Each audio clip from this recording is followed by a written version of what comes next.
इस प्रश्न में कहते हैं कि 220 वोल्ट पावर लाइन पर दो वैद्युत बल्बों की शक्तियां 60 वाट तथा 30 वाट है। उनके समांतर तथा श्रेणी क्रम संयोजनों की शक्तियां उसी पावर लाइन से जोड़ने पर ज्ञात कीजिए कितनी कितनी हो जाएंगी। ठीक है, यानी टोटल शक्ति 6 पूछा है। जब उनको श्रेणी क्रम में जोड़ा जाएगा और दूसरा जब उनको समांतर क्रम में जोड़ा जाएगा, तब दोनों ही क्रमों में जोड़ने के पश्चात कितनी कितनी शक्ति 6 दोनों बल्बों के माध्यम से होगी। तो सबसे पहले हम क्या ले रहे हैं, समांतर क्रम ले रहे हैं और जो दे रखा है उसको लिखेंगे। यहाँ पर वोल्टेज दे रखा है उन्होंने 220 वोल्ट, 220 वोल्ट, तो इसको मैं V से दर्शाता हूँ। V equal to 220 volt, 220 volt. आगे दे रखा है इन्होंने पहले बल्ब की सामर्थ्य 60 वाट है। पहले बल्ब की सामर्थ्य है 60 वाट, यानी P1 इक्वल टू 60 वाट और P2 इक्वल टू दूसरे बल्ब की सामर्थ्य उन्होंने दे रखी है 30 वाट है।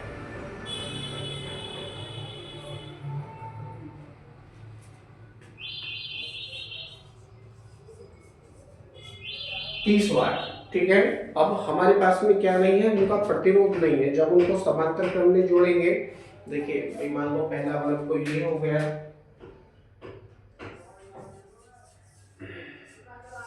पहला बल्ब हो गया, ये इसका दूसरा बल्ब हो गया, ये तार है इनके, और ये कैसे क्रम में जुड़ रहे हैं, समांतर क्रम में जुड़ रहे हैं। ठीक है, कौन सी लाइन से, 220 वोल्ट की लाइन से। ये बल्ब मान लो P1 वाला है, ये बल्ब मान लो P2 वाला है। P1 वाले बल्ब का प्रतिरोध मान लीजिए R1 है, P2 वाले का प्रतिरोध मान लीजिए R2 है। तो हमारे पास में क्या होना चाहिए, R1 और R2 की वैल्यू होनी चाहिए। क्यों? क्योंकि इनका हम तुल्य प्रतिरोध ज्ञात करेंगे। क्या ज्ञात करेंगे? तुल्य प्रतिरोध ज्ञात करेंगे।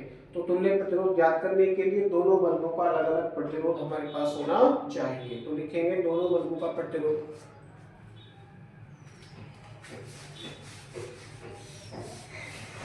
पहले सामर्थ्य कौन सी ले रहे हैं, क्षमता P1 कितना है, 60 वाट है, वाले बल्ब का प्रतिरोध, बल्ब का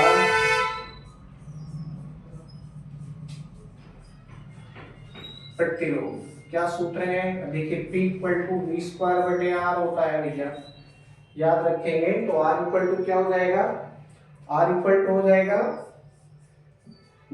V स्क्वायर बटे P, V स्क्वायर बटे P ये हो जाएगा। ठीक है, R के स्थान पर लिखेंगे हम R1 और P के स्थान पर लिखेंगे P1, क्योंकि क्षमता P1 ले रहे हैं। ठीक है, वैल्यू रखेंगे तो क्या प्राप्त होगा, R1 इक्वल टू V की वैल्यू हमारे पास है 220, लेकिन स्क्वायर है तो दो बार करके इसको लिखेंगे। 220 गुणा 220 बटे P1, P1 की वैल्यू है 60। 0 से 0 कटेगा और 2 से काट लो इसको, नो प्रॉब्लम, 3 बार कटेगा। 2 से काटेंगे तो 11 बार कटेगा। कितना, 11 बार कटेगा। 11 का और 22 का गुणा करेंगे तो क्या हो जाएगा, 242 हो जाएगा। R1 इक्वल टू 242 और आगे ये 0 भी है तो 0 बटे 3। ये कैलकुलेशन बहुत बार हम कर चुके हैं पहले भी। तो 2420 बटे 3 ओम हो जाएगा। पहले बल्ब का प्रतिरोध कितना हो जाएगा, 2420 बटे 3 ओम हो जाएगा। इसी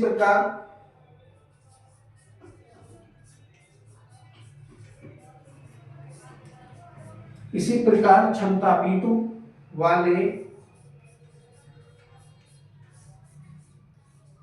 कितना है, 30 वाट है, 30 वाट वाले बल्ब का प्रतिरोध,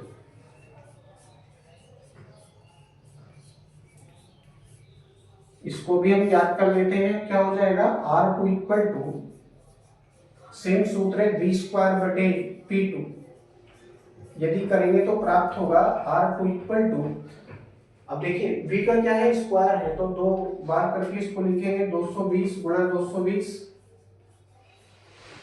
बटे P2 की वैल्यू है 30, डिवाइड कर देंगे तो 0 से 0 कट जाएगा, केवल यही बचेगा। 22 से 22 का गुणा करेंगे तो 484, R2 इक्वल टू 484 और 0 लगा हुआ है तो 0 लगाइए बटे 3, ये हो जाएगा, है ना, 4840 बटे 3 होंगे, हो जाएगा। तो दोनों का अलग अलग प्रतिरोध हमने ज्ञात कर लिया, ठीक है, ये हम ज्ञात कर चुके हैं। अब लिखेंगे जब दोनों बल्ब समांतर क्रम में जुड़े हैं, समांतर क्रम में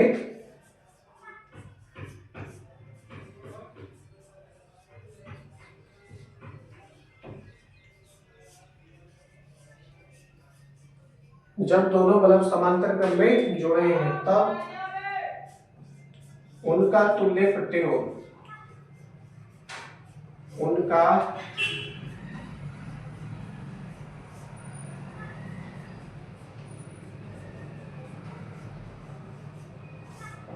तुल्य प्रतिरोध, अब इनका तुल्य प्रतिरोध ज्ञात कर रहे हैं, कब ज्ञात कर रहे हैं, जब दोनों बल्ब समांतर क्रम में जुड़े हैं, ठीक है। तो क्या सूत्र है, 1/R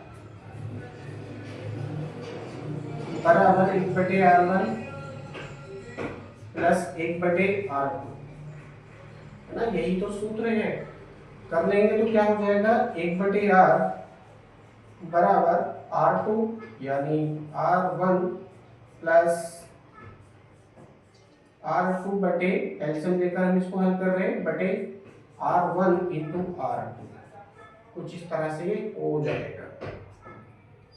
या करके आप एक और लाइन लिखो, तुल्य प्रतिरोध ज्ञात कर रहे हैं तो इसको पलट लेंगे, R को ऊपर कर लेंगे तो R इक्वल टू क्या हो जाएगा, सूत्र बना रहे हैं हम, R equal to R1 into R2 बटे R1 प्लस R2,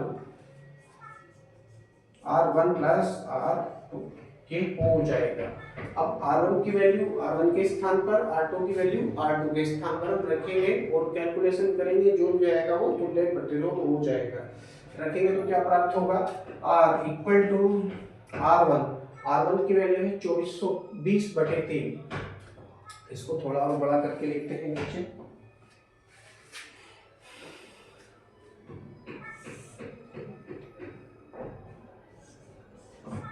2420 बटे 3 गुणा R2, इसकी वैल्यू है 4840 बटे 3, 4840 बटे 3, ठीक है, बराबर का चिन्ह ये लगा दिया और इसके बराबर में R। अब नीचे क्या है, R1 प्लस R2, R1 की वैल्यू फिर से लीजिए 2420 बटे 3 प्लस, और इसकी वैल्यू है 4840 बटे 3, ठीक है। तुल्य प्रतिरोध, अब देखिए R1 और R2 मैं अलग अलग लिख लेता हूं,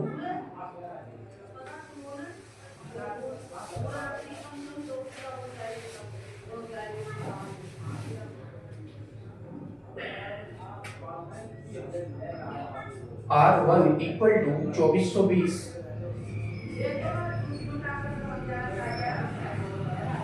बटे 3 तथा R2 बराबर हमने ज्ञात किया है 4840 बटे 3,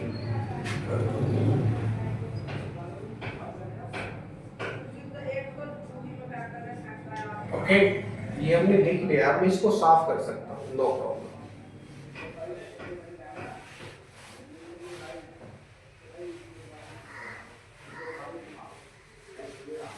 तो क्या हो जाएगा, जरा देखते हैं, यहाँ क्या हो रही है, मल्टीप्लाई हो रही है, ऊपर वालों की ऊपर करेंगे, नीचे वालों की नीचे करेंगे, तो इसको मैं क्या लिख सकता हूँ, 2420 गुणा 4840 40 बटे 3 तिया 9 पूरे के बटे। अब ये भी चल रहा है, देखिए नीचे तो क्या है बिल्कुल बराबर है, तो मैं इसको सीधा सीधा जोड़ के लिख देता हूँ। 2420 प्लस 4840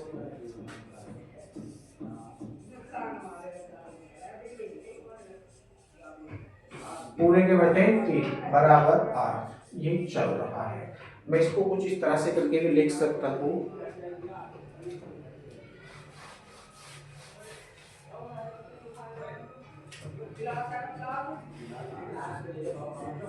2420 गुणा 4840 पूरे के बटे 9 है, गुणा ये 3 पहुंचेगा ऊपर पूरे के बटे। अब मैं इसको जोड़ दूंगा, क्या हो जाएगा ये 0 0 तो 0 2 और 4 6 4 और 8 12 3 और 4 7 7260 हो जाएगा। अब देखिए मैं कैलकुलेशन करता हूँ, 3 से इसको मैं काटूंगा तो ये 3 बार कट जाएगा। ठीक है, 3 बार ये कट जाएगा।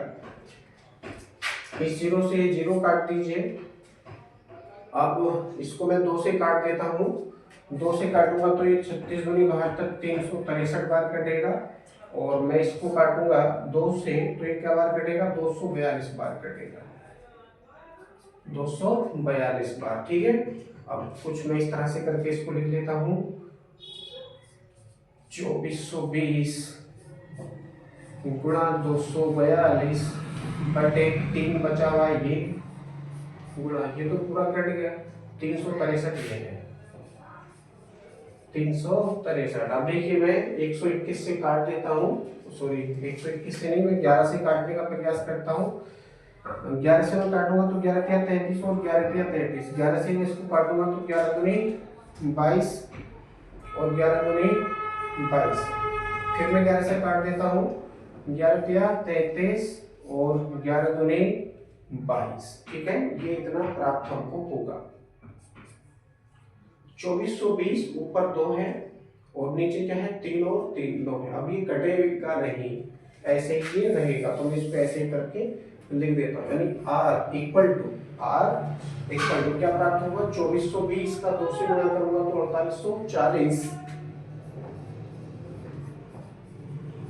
बटे 3 का 3 से गुणा करूंगा तो 3 क्या 9 हो जाएगा। यानी जब दोनों बल्ब समांतर क्रम में जुड़े होंगे तो उनका तुल्य प्रतिरोध कितना होगा 4840 बटे 9 होगा। 4840 बटे 9 भी हो जाएगा समांतर संयोग की विद्युत शक्ति।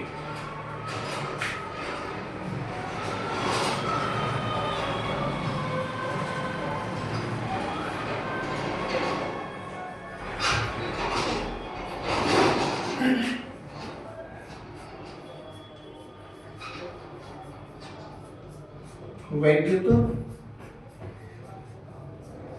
शक्ति डैश लगाएंगे, सूत्र है P equal to V square बटे R। सूत्र है V स्क्वायर बटे R, इसका हम यहाँ प्रयोग करेंगे।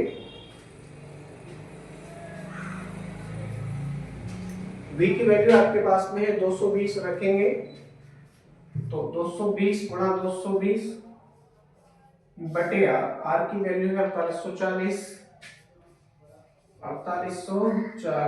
बटे 9 पहुंचेगा ऊपर डायरेक्ट कर लीजिए। 0 से 0 काट लो, ठीक है 22 बचा। 22 से 484 कटेगा 22 बार, 22 से 220 कटेगा 10 बार, और 10 का 9 का गुणा करेंगे तो 10 9 90, यानी 90 वाट हो जाएगा। कितना 90 वाट। समांतर संयोग की कुल विद्युत शक्ति कितनी आ जाती है 90 वाट आ जाती है। ठीक है, ये पहला आंसर आपको प्राप्त हो चुका है, पहला आंसर ये प्राप्त आपको हो चुका है। अब देखिए जब बल्ब श्रेणी क्रम में जुड़े जाते हैं तब देख लेते हैं।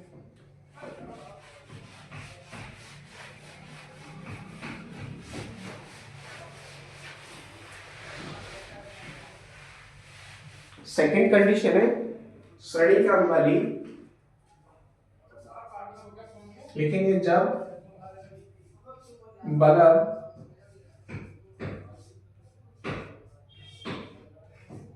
श्रेणीबद्ध किए जाते हैं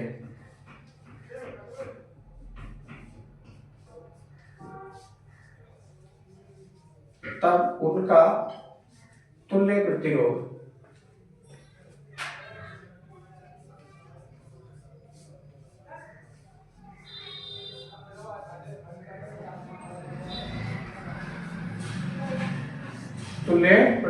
क्या हो जाएगा? मैं इसको आर डैश से दर्शाता हूँ। R dash equal to R1 plus R2, यही तो सूत्र होता है समीकरण का। वैल्यू रखेंगे यहाँ पर, कितनी है? 2420 बटे 3 प्लस ऐसे यहाँ पर 4840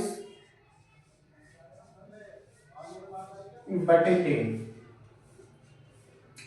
बराबर है नीचे, नो प्रॉब्लम, डायरेक्टली इसको कर सकते हैं। 2420 बटे 3 या 2420 प्लस 4840 बटे 3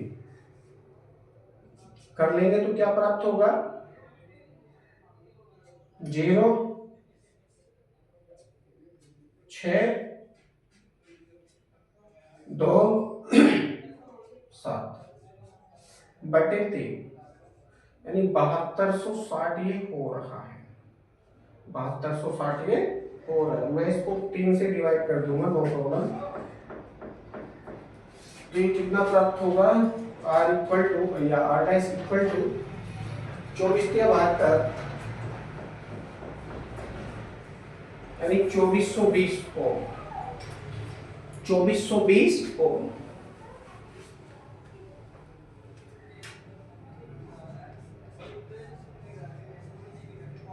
जब दोनों बल्ब श्रेणी क्रम में जोड़े जाते हैं तब उनका तुल्य प्रतिरोध कितना हो जाएगा? 2420 ओम हो जाएगा। अब श्रेणी क्रम में जुड़े या श्रेणी संयोग की कुल वैद्युत शक्ति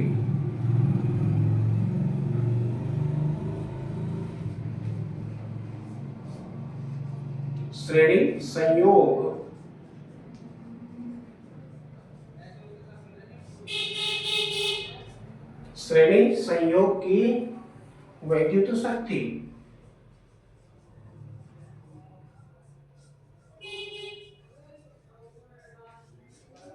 कितनी हो जाएगी? इसको मैं P डैश से दर्शाता हूं। P dash equal to V square बटे R डैश।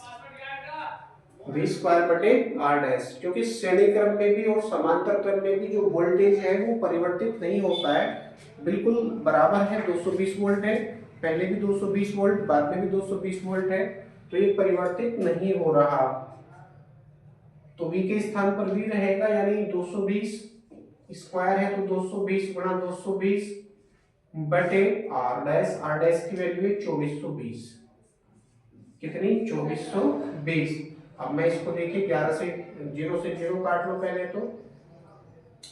अब ये किससे कटेगा? 121 दूनी 242, 11 से कटेगा, तो मैं इसको 11 से काट देता हूँ। 11 दूनी 22 और 11 दूनी 22। मैं इसको 11 से काटूंगा तो ये 2 बार कटेगा। 2 से इसको मैं काटूंगा तो ये 11 बार कटेगा। ठीक है, ये तो पूरा खत्म हो गया। ये बच रहा है तो मैं इसको काटूंगा 11 से, इसको काटूंगा 11 से, दूनी 11 दूनी 22। ठीक है, और ये 0 बचा, यानी P डैश इक्वल टू कितना हो जाएगा? 20 वाट हो जाएगा। P डैश इक्वल टू केवल 20 वाट। और समांतर संयोग की जो शक्ति आई थी वो कितनी थी? P इक्वल टू 90 वाट थी। 90 वाट। अब जरा देखो कौन सी ज्यादा है? 90 वाट ज्यादा है और जो 20 वाट है वो कम है। यहां से आप क्या बता सकते हैं दोनों में कौन बड़ा है?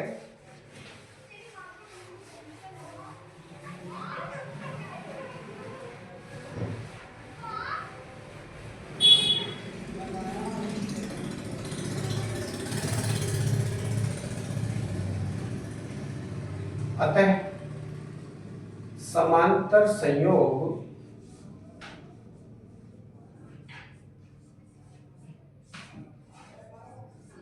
की वैद्युत शक्ति अधिक है। समांतर संयोग की वैद्युत शक्ति अधिक है।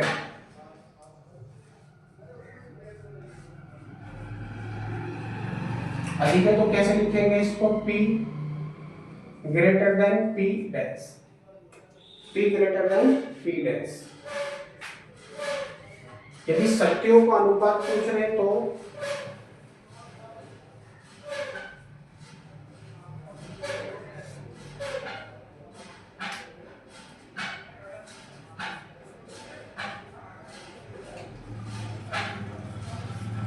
यदि शक्तियों का अनुपात पूछ रहे हैं तो क्या करेंगे, P अपॉन P डैश कर लो, चाहे तो P डैश अपॉन P कर लो। P की वैल्यू आपके पास में 90 बटे इसकी वैल्यू है P की वैल्यू कितनी है 90 और P डैश की वैल्यू कितनी है 20 है। P डैश की वैल्यू कितनी है 20 है। तो 0 से 0 कटेगा, 2 से इसको काटेंगे तो 4.5 बार ये कटेगा, 4.5 बार। इसलिए P की वैल्यू क्या लिख सकते हैं, P की वैल्यू लिख सकते हैं आप 4.5 गुणा P डैश। दोनों में संबंध क्या आ जाता है, ये संबंध इसमें आ जाता है। यानी समांतर संयोग की शक्ति श्रेणी क्रम या श्रेणी संयोग की शक्ति का 4.5 गुना है। यह अनुपात आ गया। गुणनफल पूछे तो दोनों का गुणा कर देंगे, अंतर पूछे तो अंतर भी आप बता सकते हैं। अब अंतर कर लीजिए। अंतर को मैं डेल्टा P से शो करता हूं। डेल्टा P इक्वल टू क्या हो जाएगा, P माइनस P डैश। करेंगे तो 90 माइनस 20 इक्वल टू 70 वाट। दोनों में अंतर ये हो गया डेल्टा P। यदि योगफल पूछ रहे तो योगफल तो क्या करेंगे, दोनों को जोड़ देंगे। Delta P dash equal to P plus P dash, यानी 90 प्लस 20 बराबर 110 वाट। कुछ इस तरह से ये हो जाएगा। तो एक प्रश्न में से कितने प्रश्न बना दिए हमने, बहुत सारे प्रश्न बन सकते हैं और भी आगे करते करते आप चले जाओगे तो ठीक है। तो इतना ये हो जाता है।